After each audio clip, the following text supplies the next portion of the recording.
오늘 말씀은 마태복음 8장 23절에서 27절까지의 말씀입니다. 배에 오르심에 제자들이 따랐더니 바다에 큰 놀이 일어나 배가 물결에 덮이게 되었을 때 예수께서는 주무시는지라. 그 제자들이 나와 깨우며 이르되 주여 구원하소서, 우리가 죽겠나이다. 예수께서 이르시되 어찌하여 무서워하느냐, 믿음이 작은 자들아 하시고 곧 일어나사 바람과 바다를 꾸짖으시니 아주 잔잔하게 되거늘 그 사람들이 놀랍게 여겨 이르되 이가 어떠한 사람이기에 바람과 바다도 순종하는가 하더라. 아멘. 할렐루야. 좋은 아침입니다. 4월의 마지막 주가 시작되었습니다. 올해 3분의 1을 보내게 되겠는데요. 마음을 새롭게 하시고 주님 앞으로 더 가까이 나아가는 하루하루가 되었으면 좋겠습니다. 영적인 부분도 결국 습관인 것 같습니다. 아무쪼록 말씀 묵상하는 습관, 기도하는 습관, 찬양하는 습관이 잘 자리 잡을 수 있도록 해야 하겠습니다. 예수님께서는 제자들을 데리고 갈릴리 호수를 건너가십니다. 그런데 가다가 광풍이 일었다라고 했습니다. 갈릴리 호수는 워낙 넓어서 갈릴리 바다라고 불리기도 했는데 한 번씩 큰 파도가 일어나는 것도 그런 이유에서였습니다. 갈릴리 호수는 사방이 높은 산으로 둘러싸여 있고 그 수면은 지중해보다 200m 정도 낮기 때문에 밤이 되면 산 위에 차가운 공기가 호수의 따뜻한 수면 위로 불어 닥치면서 한 번씩 큰 파도가 일어나곤 했습니다. 제자들이 탔던 배는 물결에 덮여 침몰 위기에 빠졌습니다. 하지만 예수님은 아무렇지도 않게 주무시고 계셨습니다. 다급한 제자들은 주여 구원하소서, 우리가 죽겠나이다 하며 예수님을 깨웁니다. 이에 예수님이 바람과 바다를 꾸짖으시자 순식간에 바람과 바다가 잔잔해졌다라는 것이죠. 이 장면을 본 제자들이 깜짝 놀랍니다. 자, 오늘 첫 번째 생각하게 되는 것은 그리스도인들도 풍랑을 만나게 된다라는 것입니다. 오늘 본문이 그렇지 않습니까? 주님을 따라가는 그 길에도 풍랑이 있다는 것을 알게 됩니다. 예수님을 모시고 가는데도 풍랑을 만납니다. 물론 그중에는 우리의 불순종 때문에 만나는 풍랑도 있습니다. 성경에 보면 요나가 그렇지 않습니까? 아무튼 예수님을 따르고 예수님이 함께하는 그 길에도 풍랑은 일어난다라는 사실을 우리가 기억해야 합니다. 분명히 기도 응답받고 시작한 일인데도 풍랑을 만날 수 있습니다.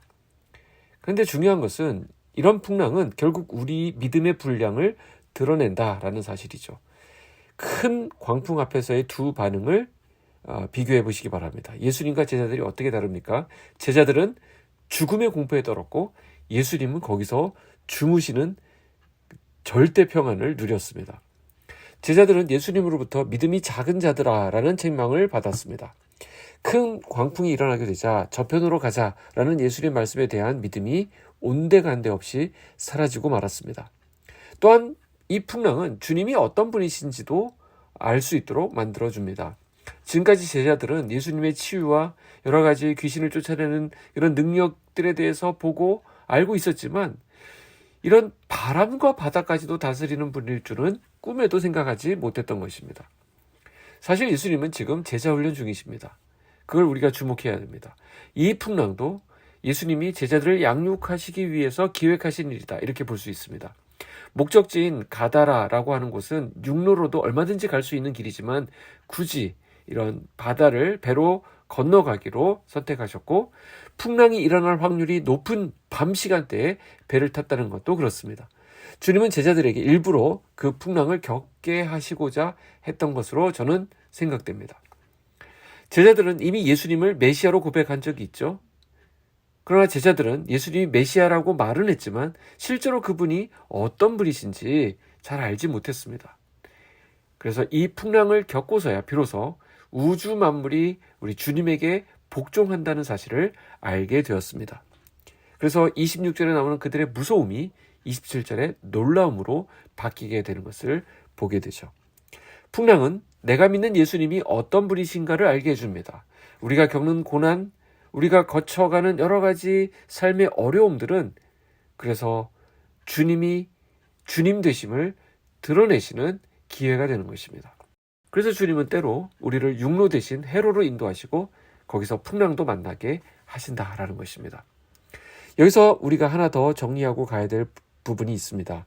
여기서 우리가 하나 더 정리해야 될 부분이 있습니다. 예수님께서 내 인생의 배에 타고 계시다면 그것으로 충분하다라는 것입니다. 사실 예수님은 풍랑을 잠잠케 하실 수 있었습니다. 그러나 때로는 그렇게 하지 않으실 때도 있습니다. 자, 이와 같을 때 이렇게 문제가 해결되지 않으면 우리는 시험에 들게 됩니다. 아니, 예수 믿고 나서 내가 얻은 게 뭐냐? 예수님 믿으면 뭐가 생기냐? 이렇게 우리가 의심하고 원망을 하게 된다는 것이죠. 자, 우리가 예수님 믿고 뭘 얻었습니까? 뭘 얻었나요? 바로 예수를 얻었습니다. 예수가 우리의 전부입니다. 이보다 더 큰 게 뭐가 있을 수 있을까요? 예수님은 바람과 바다도 잠잠케 할 수 있는 분이십니다. 왜 그렇습니까? 그분이 그 바람과 바다를 창조하셨기 때문입니다. 그리고 그것들을 다스릴 권세를 가지고 계십니다. 예수님은 온 천하 만물의 주인이시고 내 인생의 주인이 되십니다. 그래서 우리가 본문을 통해서 봐야 할 것은 예수님께서 내 인생 모든 문제에 충분한 답이 되신다라는 사실입니다. 그렇기 때문에 예수님께서 내 인생의 배에 타고 계시느냐라는 것, 그렇다면 그것으로 충분하다라는 답을 얻게 되는 것입니다. 우리 인생은 망망대해에 떠있는 조각배와 같습니다. 생이 끝나는 순간까지 이런 광풍이 덮칠 위협은 언제든지 존재하게 되는 것입니다. 예수님을 따르는 자나 아닌 자나 우리 모든 인생은 풍랑을 만나게 됩니다. 다만 차이점은 예수님을 따르는 자에게는 그분이 말씀하신 곳에 이르기까지, 목적한 곳에 이룰 때까지 예수님께서 그와 함께 하신다는 것이죠.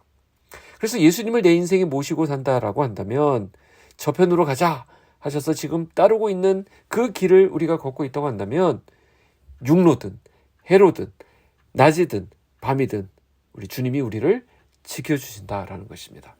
그렇기 때문에 우리가 두려워할 것이 없습니다.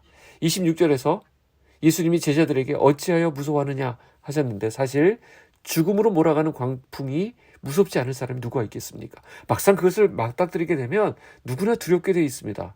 그런데 이 말씀은 예수님께서 왜 하셨을까요?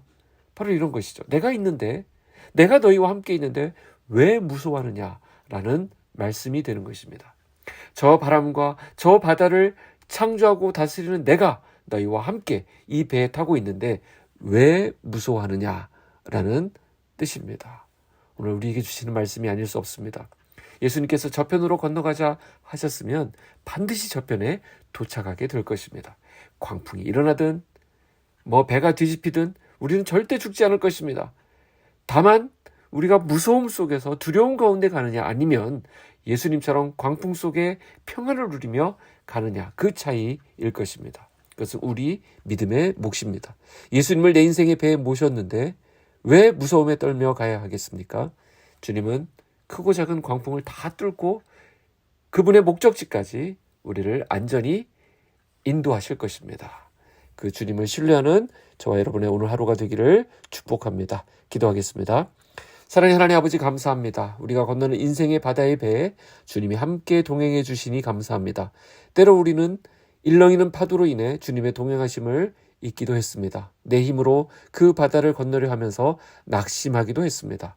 우리의 연약함을 용서하여 주시옵소서. 바람과 바다를 잠잠케 하신 주님, 우리 삶에 일어나는 광풍을 잠재워 주시고 주님과 함께함으로 오늘도 순항하는 은혜 있게 하여 주시옵소서. 예수님의 이름으로 기도하옵나이다.